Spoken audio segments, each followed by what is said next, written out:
What does the diamondback say to his big sister? I don't know. What? Don't be such a rattletail. It's time for the Children's Hour radio show, broadcasting live from the Indian Pueblo Cultural Center in Albuquerque, New Mexico. Yeah.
Toya. We're broadcasting live from the Indian Pueblo Cultural Center here on the Children's Hour. I am Katie Stone, and the Children's Hour is produced by the Children's Hour Incorporated. You can learn more. It's a nonprofit organization. You can learn more at childrenshour.org. And so happy to have everyone here on our crew, and also Mr. Toya and his grandchildren, or his son and his grandson. Hello, welcome to the Children's Hour, Stephen Toya. Thank you. First of all, I like to say in my indigenous language, Goatsi Hopa. Welcome, each and every one of you, to the Children's Hour here in the beautiful land of enchantment, but most of all here at the Indian Pueblo Cultural Center. I am very honored to be here to honor our little people, what we call our children and our grandchildren. Thank you again for invites. Oh, so great to have you with us. And we have a huge crew here. I'm Katie. We're going to start over here. I'm Katie. Hello, it's Zen. Hello, it's Maggie. Good morning, I'm Sienna. Good morning, it's Annabella. Hi, it's Siobhan. Hi, I'm Leela. Hello, I'm Oscar. May the 4th be with you. It's Maya. Hello, it's Haley. Hello, it's Maya. Hello, it's Evan. Hello, it's Amadeus. That's quite a crew here on the Children's Hour. And then, of course, oh, Demon Steve, you found us again? You're chasing us. No, I just like the show. I am so glad. Demon Steve, welcome to the show. Hi, great to see you, Demon Steve. And look at this fabulous audience that's here. Hello, audience. Hello. Welcome, everybody. Thank you for coming and supporting. We're going to learn more about the Indian Pueblo Cultural Center and all of the things it offers for kids and for families with our friend Jon Ghahate, who's going to come up in just a little bit. But first, Stephen Toya, could you please introduce your son and your grandson who are here with you? All right. First of all, I'd like to say I am a second generation of performing and singing acts. I'm very honored to carry on my late father's legacy of performing the arts of not only song but dance. I have my third generation, my son Kyle Simon, And I also have my grandson, 9-year-old Shane Toya, the 4th generation. I'm very happily married, going on 35 years this year. I have 9 beautiful children, and we were also blessed with 17 grandchildren. And we all sing, and we all dance, and we all perform together as a beautiful family. Wow, thank you so much. You are from Zia Pueblo. I am from Zia Pueblo, and I'm also affiliated with the Pueblo of Jemez Pueblo. We are also descendants of once was the largest tribe in New Mexico. It's a monument here in northern New Mexico called Pecos Monument. We are also affiliated to the Hopi Nation. My late father was half Hopi, and my mother is half Hopi, and my late father was quarter Comanche out of Lawton, Oklahoma. So we're a diverse family. We're very lucky to represent these 5 different tribes so that when we do a show, we're not only representing one tribe, but we're representing 5 different tribes. So there's a lot to add to our performances. So we're not just representing one tribe. We can perform the Comanche, the Hopi, and the Pueblo lifestyle here in New Mexico. Thank you again. And Stephen Toya, are you a drum maker too? Yes, I am a drum maker. I've been making drums for the past 38 years. I made my very first rawhide drum at the age of 15. So I'm also an artist. I make moccasins. I do everything from bow and arrows. I'm a crafter. I used to do a lot with the Boy Scout groups as far as doing Native American regalias. I do a lot of artifacts, bow and arrows, shields, and it's part of our heritage. And I'm very honored and very glad that I have the talented that the Creator has gifted me with to continue to hand down those cultures, the tradition and our identity as not only as indigenous people, but I share my art with all colors, all indigenous, no matter where you come from. It's called giving back. It's called sharing. It's called education. My daddy always said the more you can teach, the more you can share is the best way we can respect one another's culture. I love that. Pueblo music includes lots of different music from Hopi, Zuni, Taos, San Ildefonso, San Domingo, Zia, Zuni, you name it, all the Puebloan peoples. And you know, some people consider Puebloan music the most complex music form of all Native American music because it uses these hexatonic and hepatonic scales, whatever all that means. But I guess what it means is that you're singing in a scale and performing in a scale when you play your flute that's unusual and unique to the Puebloan peoples. And I know you have a lot of music to share with us. Can you share something now with us, with our audience? I would like to share a very important song. Earlier we sang a flag song to honor us as proud American people that we are. So at this time, I want to share a very important song, and these are to our warrior people. As indigenous people, we've always prayed for our warrior people. Today in America, they're known as veterans. These veteran people are very, very, very powerful and respectful people to us. As indigenous people, we continue to pray for their safety returns back to our homelands, but most of all, we always got to remember those fallen warriors that pay the ultimate price with their lives. You know, America is nothing without our veterans, and we continue to always respect our veteran people. So at this time, I'd like to share and teach these young people the value and the importance of our veteran people. They need to learn and to understand at this young age because a lot of our veterans pay the ultimate price with their lives. They will never return home to their loved ones, but we continue to pray for the widows, the kids and grandkids for their happy life. But it's called respect, so I like to share this very powerful song. It's a veteran song. Just 2 verses real quick.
applause. And thank you to all our veterans. Hoocha. Stephen Toya. Thank you, Stephen. Well, I am just delighted to have on the Children's Hour today someone I've been a fan of for a very long time because I've come here to the Indian Pueblo Cultural Center and I've talked to this guy in the hallways and learned so much. But even before that, he used to be on Native America Calling and he used to be a fellow KUNM volunteer and a fellow radio broadcaster. Please welcome with a warm round of applause, Mr. Jon Ghahate. Kawatsi, Dawa, Keshe Elekwa, in the language of my mother and my father. Greetings to you all, and thank you very much for joining us today. Also, for being here at the Indian Pueblo Cultural Center. It's our honor to help our guests understand a little bit about who we are as people, the societies, the civilizations, the different groups of people that have always lived here. And so it's exciting to be here today. Thank you very much, Katie. What is the Indian Pueblo Cultural Center? Oh, terrific. Great question. Well, let me help you understand that. Well, first of all, we need to understand about the word Pueblo, all right? Certainly, the United States government currently recognizes 573 federally recognized Native American groups. I start to use the term groups because when we use the term tribe, sometimes it implies that these groups were not really seen as advanced, as sovereign, which means they have the right to decide for themselves. They have the right to develop their own governments. So when we see them as collective groups of communities and give them the right or recognize them the right to be here as human beings, to have their own governments, to have their own choices on how they can live, whether they can speak their own languages, whether they can practice their own spiritual beliefs, that's what we use the word sovereignty. The Indian Pueblo Cultural Center wants to help exemplify that idea as it applies to what we call the Pueblo people. So the word Pueblo actually comes from the Spanish. It's a Spanish word. So when the Spanish first came here in the 1500s, to them, and as human beings, one of our strongest senses is our vision. We look at things and we make judgment calls, which is all right.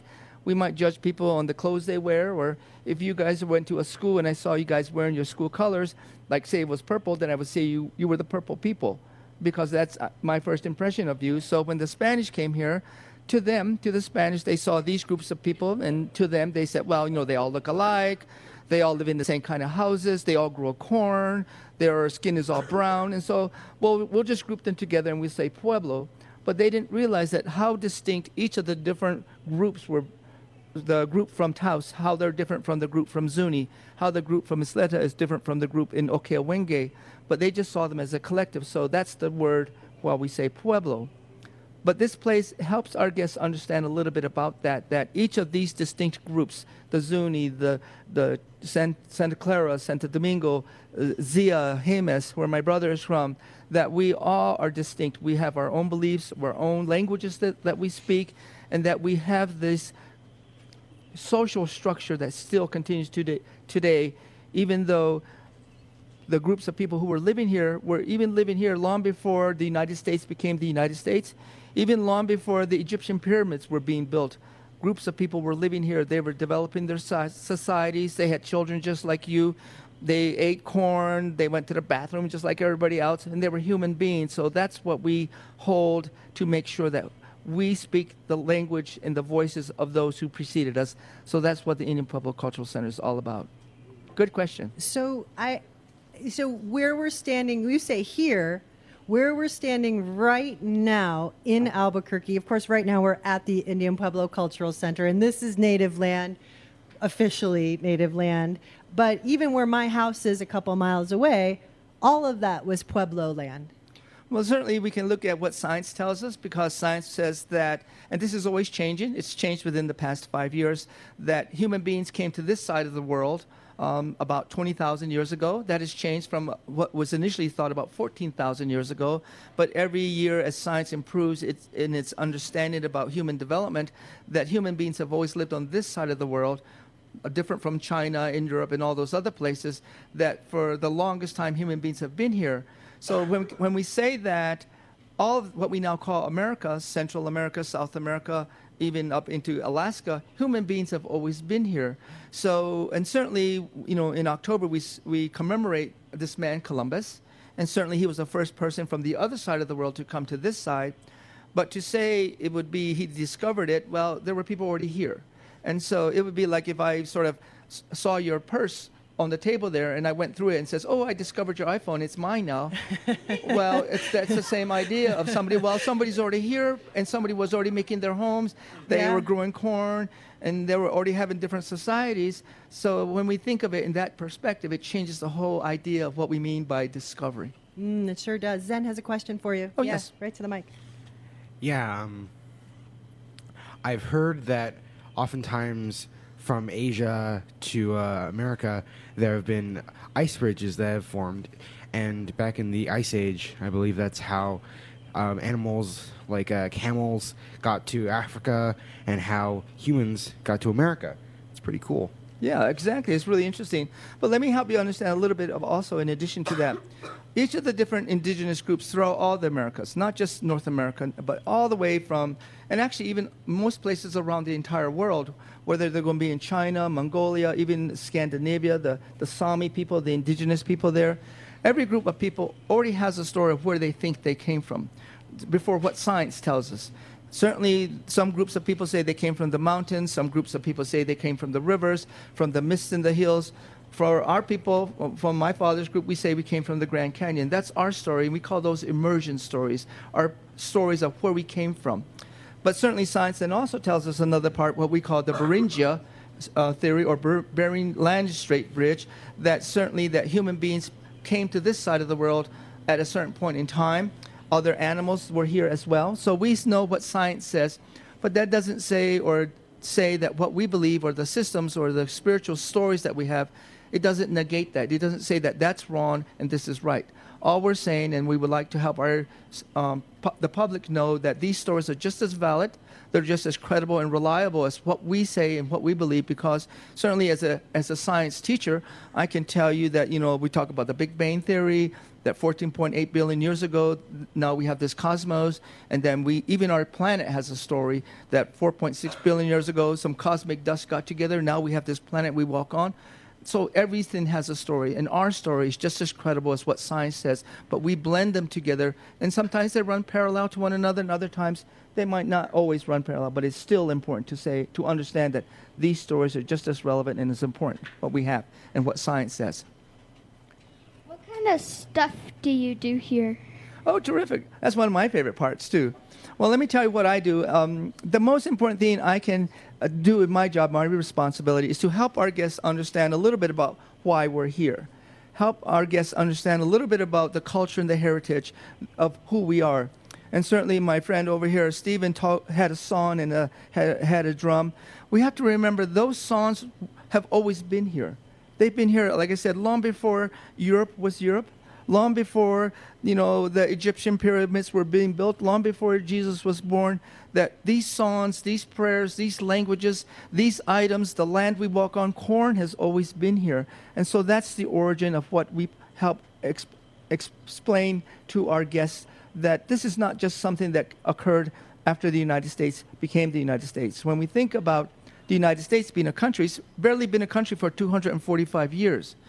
But to think back and say, people have always been here for hundreds and thousands of years, that's only a small part of who we are as human beings. So the dances we sing, the languages we share, the stories we tell have always been a part of it. And as long as we continue to tell those stories, and that's my job, to help our guests understand, and they come from all over the world, not just from Albuquerque, but they come from all over the world because they have a sort of an interest in who we are as indigenous people, that stories we tell will continue.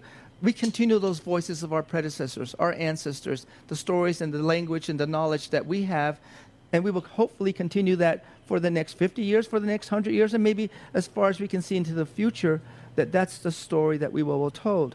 But at the same time, we have to think about what's going on today. We have many Native students who are going to high school and college, just like you all will be doing. And so when they graduate, they're going to have the same academic standards like all of you will have when you say you graduate from high school, that when they graduate, they can go to, work at McDonald's if they want to, or if they want to, they can work at a bank.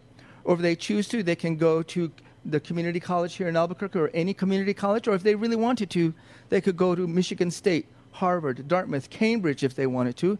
Or if they wanted to, they could go to the Army or Navy. Or if they really wanted to, they could go to Annapolis, West Point. But the options are there only because of education. It gives you those tools so that we can participate, but at the same time, when we have our feast days, we still have a connection to this land. And that's the reason why we name our exhibits here, We Are of This Place, because it's always been who we are, and that culture and the heritage and the legacy we carry as Pueblo people, as well as our neighbors, the Navajo, the Comanche, the Tohono O'odhams down in northern Mexico, the Yaqui, the Tarahumara. All of those neighbors who have always lived here, we continue to carry that story that we've always had, but at the same time, look to the future. How many groups are there in New Mexico? Terrific, good question. Well, like I said, the groups that we share, again, are recognized as sovereign. That means they have the right to decide what's best for them, whether they want to have a business, whether they want to have a casino, whether they want to hire people and develop anything that they have. That's their right. That's their, what we call sovereign right. Here in New Mexico, there are 23 indigenous groups that have always lived here or call this place home. Many other places around the United States also had similar groups, but currently, of the 50 states, only 35 states have sovereign, indigenous, federally recognized groups. Here in New Mexico, there are 23. Of those 23, 19 fall under the term Pueblo. Again, back to that Spanish term. The other non-Pueblo groups are the Navajo Nation and the 3 Apache groups, the Jicarilla, Mescalero, and the Fort Sill Apache. Now, we also have 2 other Pueblos that follow under that characteristic or characterization, but one is in Arizona. We call them Hopi. And the other group is actually the relatives of this Pueblo just south of Albuquerque, Isleta, and they're right within the city of El Paso. So if you Google map the city of El Paso, you see the city limits of El Paso, and right in the middle of the city of El Paso is the Pueblo of Isleta del Sur. And they migrated there in 1680. That's about 80 years, even before the United States thought of this idea of something called the Declaration of Independence. Remember that thing? Well, 85 years before that time came, these groups of people decided, you know what, we're going to go down that way.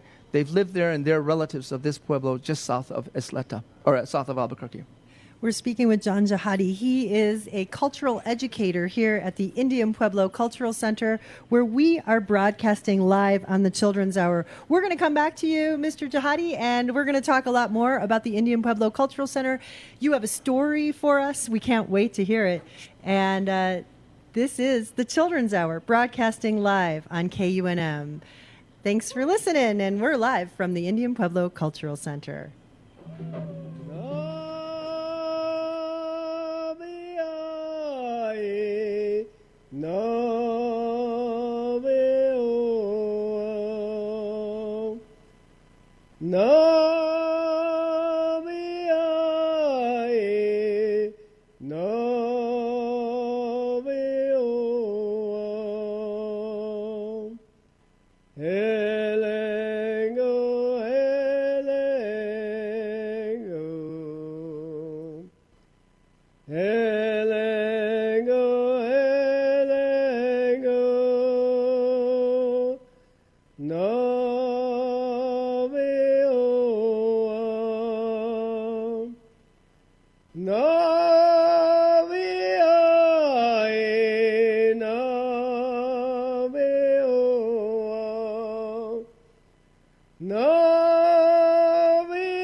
You're listening to the Children's Hour. Chester Mahudi with a Zuni friendship song right here on the Children's Hour. We're broadcasting live from the Indian Pueblo Cultural Center, and with me is Jon Ghahate. He is a cultural educator here at the IPCC, and that Zuni friendship song was sung in another language.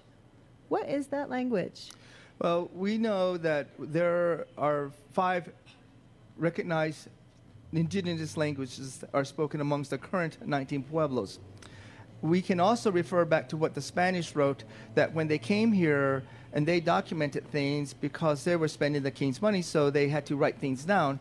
And so we can go back and speculate from what they wrote that before 1600, there were more than 100 different community groups. I guess we would say them, today's terms, we would say there were Pueblo groups. Stephen mentioned about Pecos. There were many other places around New Mexico that we see, and we see remnants of those communities, but there are other places where we don't see those remnants. But the languages we speak are distinct. They're different. Scientists tell us that they had no origin, that they originated from some point, and because of that, they're all distinct. They're not related to one another. And because of that, we presume that at the time the Spanish came, that many individuals within communities were multilingual. And that's one of the unique things about New Mexico, that Stephen mentioned about diversity. New Mexico has always been diverse. Actually, the whole Western Hemisphere has always been diverse. And so with that component, we speak these languages even today. The language he spoke was in the Pueblo Zuni, which is my father's language. The other languages we speak that is only spoken by one other group is Toya, from the community of Jemez, or Walatoa. Then the other three remaining groups are Tiwa, Tewa, and Caris. And Caris is my mother's language, so many people speak many languages here. Do people understand each other who are speaking these languages here? Are they like, is it like Spanish and Italian where you can kind of pull out a few words, or are they very distinct? They're very distinct. I guess a good example would be to think about someone who speaks Greek and then somebody who speaks Mandarin. There's no relation. That's amazing. Yeah. And so with that understood, then perhaps maybe at the time the Spanish came, other groups of people speak many other different languages, and they were interpreters for those. Then they learned how to speak Spanish. Then the Americans came in the 1800s, and people learned how to speak English. So New Mexico has always been diverse. We've had all these languages, and even just we think about the Spanish language. There's 3 dialects of Spanish that are spoken here, even just in New Mexico. So it's amazing that this country has issues with diversity, but New Mexico could be an example of diversity of how we see collective communities exist. We're talking with Jon Ghahate, and in the background, Stephen Toya playing on the flute for us, and we're excited. We're going to come back and talk more with you about educational programs here at the Indian Pueblo Cultural Center. You're listening to the Children's Hour, broadcasting live from the Indian Pueblo Cultural Center in Albuquerque, New Mexico. We'll be right back.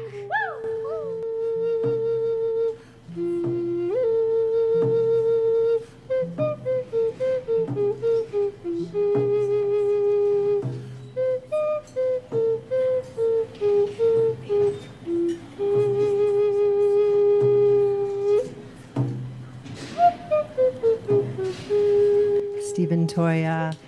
We're broadcasting live from the Indian Pueblo Cultural Center here in Albuquerque, New Mexico. And at our side is Jon Ghahate. He's a cultural educator here at the IPCC.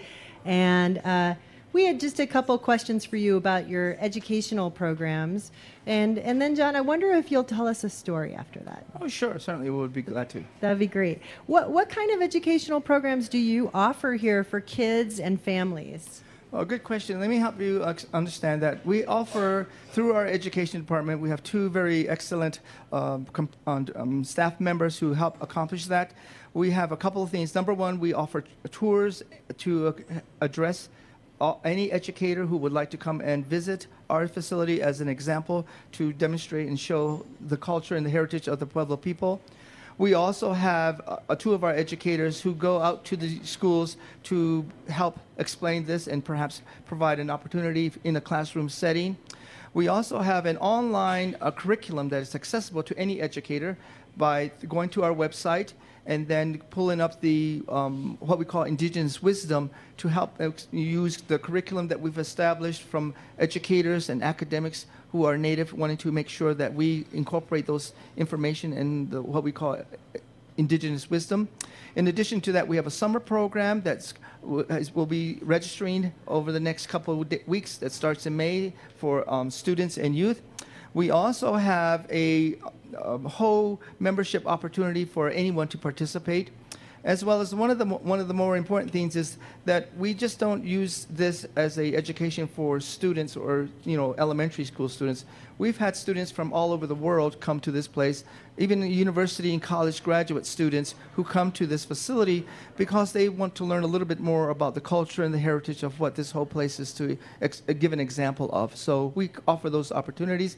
In addition to that, we have a library, we have a resource center, an archive center, and so there are many opportunities, and the best way to find out what we have to offer as it applies to education would be to go to our website, which is indianpueblo.org. On the top menu bar, it says Learn. Click on Learn, and there's 5 different opportunities to access for anyone, whether they're going to be an educator, a student, or an adult. I know you briefly mentioned this, but Maya has a question over here. How do you become a member of the Indian Pueblo Cultural Center? Do you have to be Native American? Oh, no, you don't. Thank you very much. Good question. Well, that's one of the best things about the Indian Pueblo Cultural Center. We're very thankful, and we're very proud of all the members. And all members come from all around the world. They're not just from New Mexico. They're not just Native. Anybody who has a vested interest, and certainly what we encourage is that they have generated interest in making sure the story is told. But then also on top of that, the financial aspect allows us to carry on the message.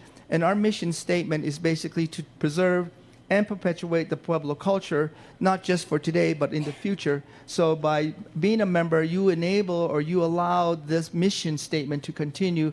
How one becomes a member would be to contact either through online, and actually for the few more days, we have an opportunity for a reduced fee. That's pretty cool. So people can learn more at indianpueblo.org. Correct. You have a story for us. I know everybody would love to hear it. And I would tell us a little bit about your story, and let's hear it.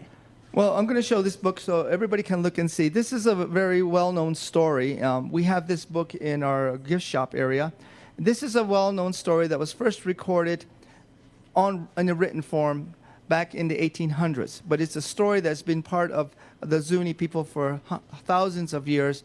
And it's really a way to explain how people sometimes, their pride, their desire for greed can sometimes get the best of them.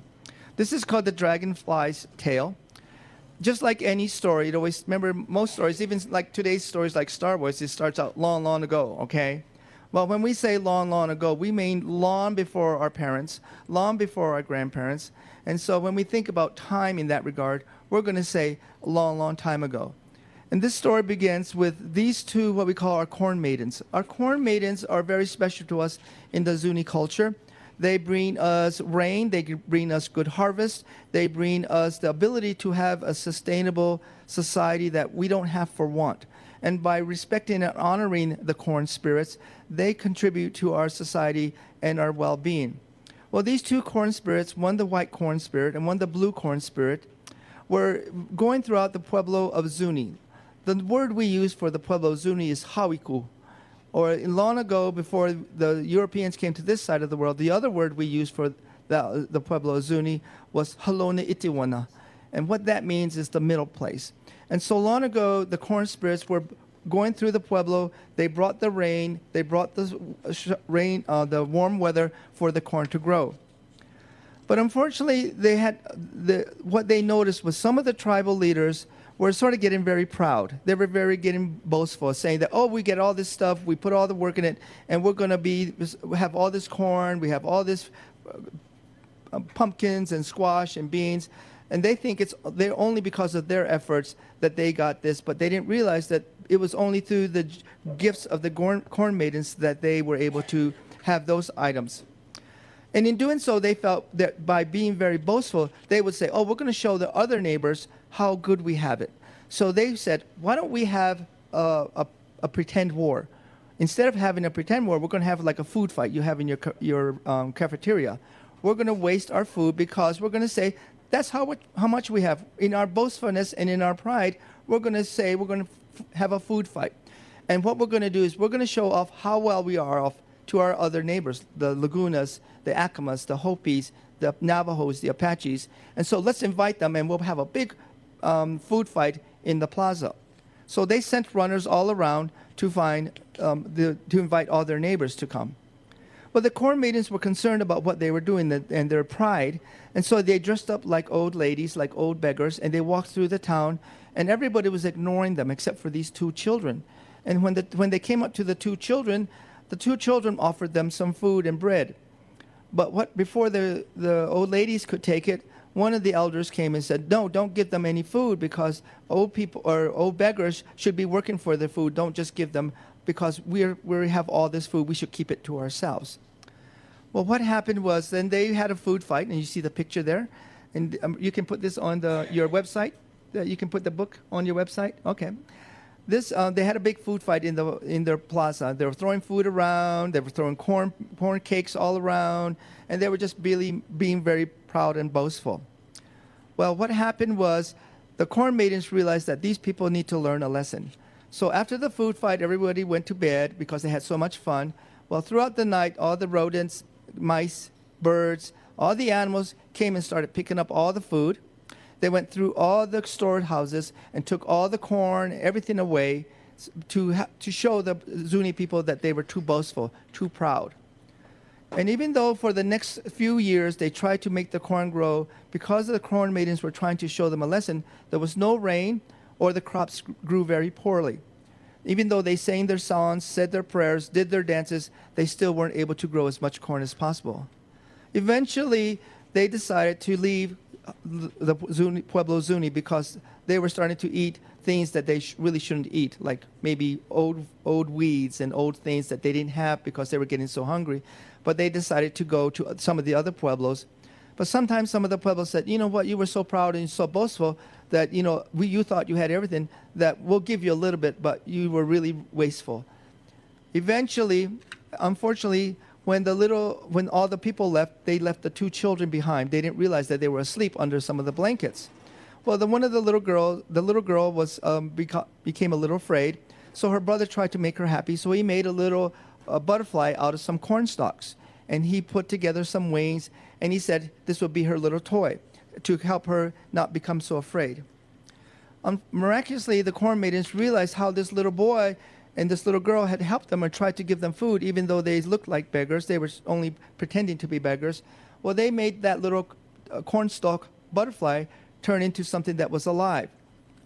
The little butterfly flew off to the corn maidens, told them about the dire situation of the two little children, and so the corn maidens sent the butterfly back, and with corn and all kinds of fruits and vegetables, so that the little boy and little girl could have the food they needed, because everybody else was so wasteful. And they learned how back to plant the corn, how to take care of the gardens, and also be respectful and thankful to the corn maidens for their gifts. Eventually, the Pueblo people returned, the Pueblo from Zuni, they returned back to the Pueblo Zuni to realized that their lesson. They realized that they were crude, they were wasteful, they were proud, and so as a result of that, they returned back and they found the two children asleep. And they realized that afterwards that the corn maiden made that little butterfly turn into the dragonfly, and that's the story of the Pueblo of Zuni, how we revere the dragonfly as the bringer of gifts from our corn maidens. And you'll notice perhaps in our Indian Pueblo Cultural Center, our store over here is called Shumakaloa. Well, in Shumakaloa in the Zuni language is dragonfly, and so that's the name of the place that we get gifts for here in our facility here. Jon Ghahate reading Dragonfly's Tale. It's by Christina Rodanas, and it is published by Clarion Books. And you are listening to the Children's Hour. Stephen Toya and his son and his grandson are going to play a little bit for us. Can you tell us what you're going to play? Yes, I'm wearing a shirt. I know we're live on radio and you can't see what I'm wearing, but I have a shirt that says "Women are Sacred." You know, I want to honor right now all the women around the world. You know, my daddy always said as a young boy that physically us men and boys are stronger physically than women. But there's one thing a man could never do, that is to possess life. Women bring life into this world. And at this time, I want to honor all the grandmas, all the mothers, all the young female women, these little children, these little girls This song is an Omaha song. It's a prayer song for the female parts. I want to ask these little children as I sing, my grandson's going to be over here dancing, expressing through song, through dance. These children don't need to know a style of dance. It's within the spirit of what they carry. A lot of our little people don't know how to express as we do verbally as adults. So a lot of it is emotional. Sometimes it's tears, it's smiles, it's happiness. But the thing about us is the drum, the spirit of the drum. A lot of our prayers are still within the drum. So at this time, I want to honor the women, the female parts of who we are as human beings, to give them the continuing prayers that we need for them to continue to be living healthy and bringing newborns into our world. It's what we teach. So at this time, this is an Omaha prayer song. It was dedicated in honor of the females, the women. And a lot of the times, it's about our women soldiers, our women vets. You know, a lot of the times through history, our women has always been a part of the armed forces. But today, we have armloads of women standing in battle with our men. So this song is about everything, about women, about the female part of who we are as human beings. So I dedicate this song to the mothers sitting here, to the grandmothers, to my mom, but most of all to our ancestors that paved this road for our happiness in life. This is a beautiful song. And children, if you want to get up and dance with my grandson, he's going to dance his freestyle of dance. This is your way, we say, is expressing your beauty, what you carry inside you. A honor song.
Round of applause. This was to honor and to continue to pray and respect for the female life. They are very beautiful and they are very powerful. Thank you for letting us share this beautiful song.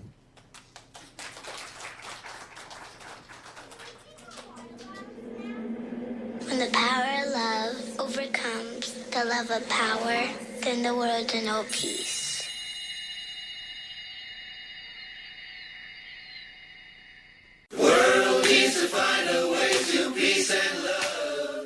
We got to give our children a better world to live in. The world needs to find a way to peace and love. We got to give our children a better world to live in. The world needs to find a way to peace and love. We got to give our children a better world to is killing and rumors of war. All around us, mankind still fighting to conquer, to enslave their own brother. Make a sister feel shame for the color of her skin. The heavens weep for the destruction. The world needs to find a way to peace and love. We got to give our children a better world to live in. The world needs to find a way to peace and love. We got to give our children a better world to live in. Peace and freedom, just a daydream we wish for. The power is in the hands of the fools. They are speaking in dark corners. We must stop the suffering of the innocent. We must stop the suffering of the innocent. The world needs to find a way to peace and love. We got to give our children a better world to live in. The world needs to find a way to peace and love. We got to give our children a better world to live in. We need peace and we need love. We need love. We need love and we need peace.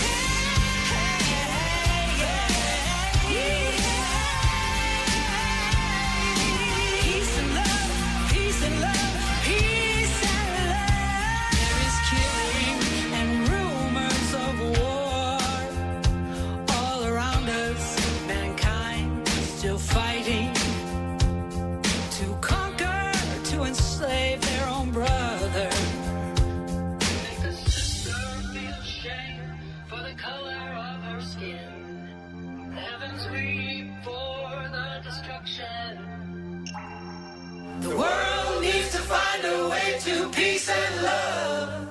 We got to give our children a better world to live in. The world needs to find a way to peace and love. We got to give our children a better world to live in. The world needs to find a way to peace and love. We got to give our children a better world to live in. The world needs to find a way to peace and love. We got to give our children a better world to live in. The world needs to find a way to peace and love.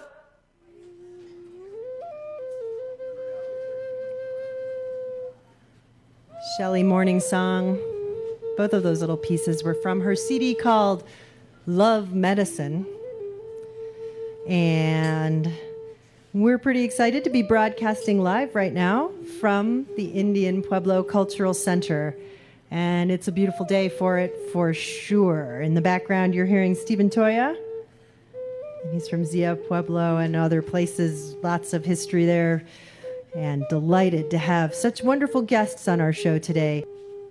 It's time for the Children's Hour Birthday Club. Kids in the club get a birthday greeting on the air and a gift in the mail. Happy birthday if today is your birthday. Happy birthday to Airdreama, Sorry from Chama, New Mexico, who's turning 4 years old tomorrow. Happy birthday to Autumn Alcott from Albuquerque, who's turning 7 years old on Monday. Happy birthday to Krista Lane from Albuquerque, who's turning 10 years old on Monday. Happy birthday to Rusty Wallace from Albuquerque, who's turning 12 years old on Monday. Happy birthday to True Hollyoak LeClaire from Albuquerque, who's turning 9 years old on Friday. Happy birthday to Jadua Malman from Edgewood, New Mexico, who's turning 9 years old on Friday. Kids 12 and younger are welcome to join the Children's Hour Birthday Club at childrenshour.org. We're on Facebook, Twitter, and Instagram, where we posted photos from today's show. Just search for the Children's Hour radio show. Today's show was produced by Katie Stone with help from all of us Children's Hour Kids crew. We had engineering for support from Andreas Martinez here at the Indian Pueblo Cultural Center and Jerry Ditata. Many thanks to Stephen Toya from Zia Pueblo for all the live music on today's show. Indeed. Thank you to the Indian Pueblo Cultural Center for hosting this broadcast, including thank you to Jon Ghahate, who's right here. Thank you so much, John.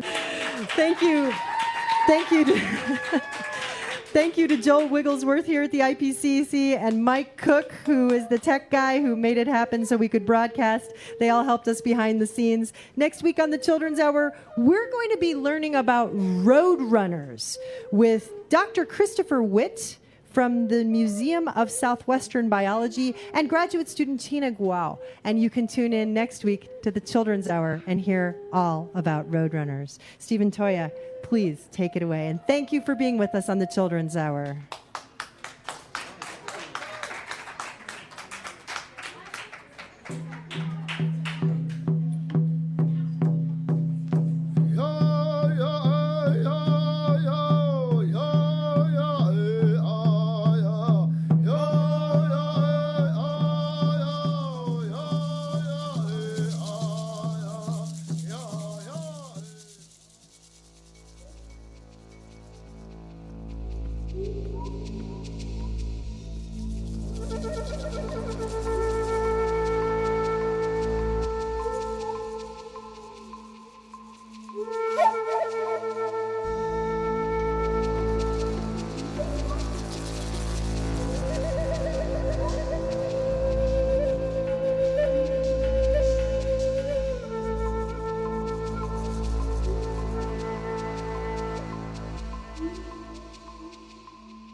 Senwa ano obey mo company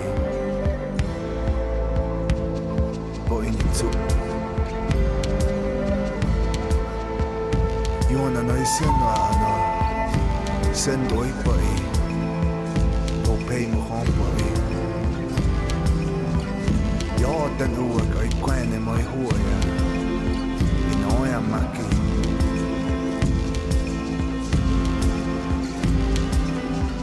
yon anay senwa sendoy boy obey mo boy yo denwa kay huya kwene minoya maki we are more like I tilt ay na may tuwi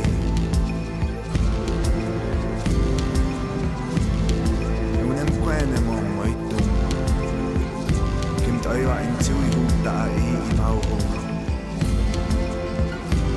Tilki matuya, tilki mautu, mano yunem kwene mira. Yohoti wan bihoya. Kay pitia on hoyana. Mam sai ehul kale ina. Kay pitia on hoyana. Mam sai ehul kale ina. Mam sonkia.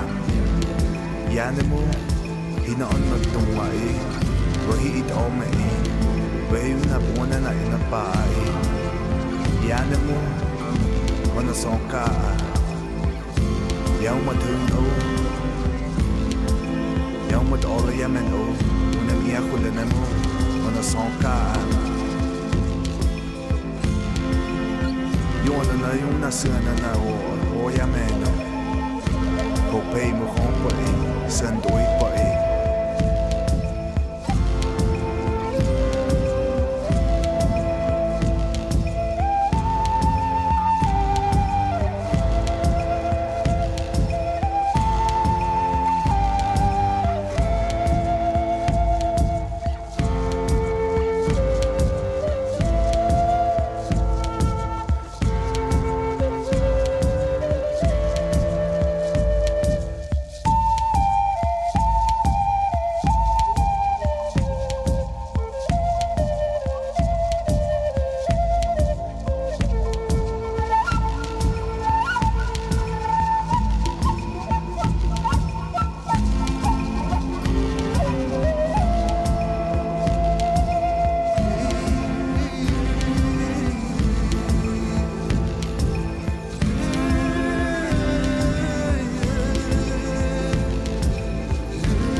The Children's Hour radio show is produced by the Children's Hour Incorporated, a tax-exempt nonprofit dedicated to producing high-quality, non-commercial kids public radio.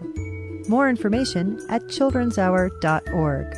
Our theme music was written by C.K. Barlow. Thanks for listening to the Children's Hour, Kids Public Radio.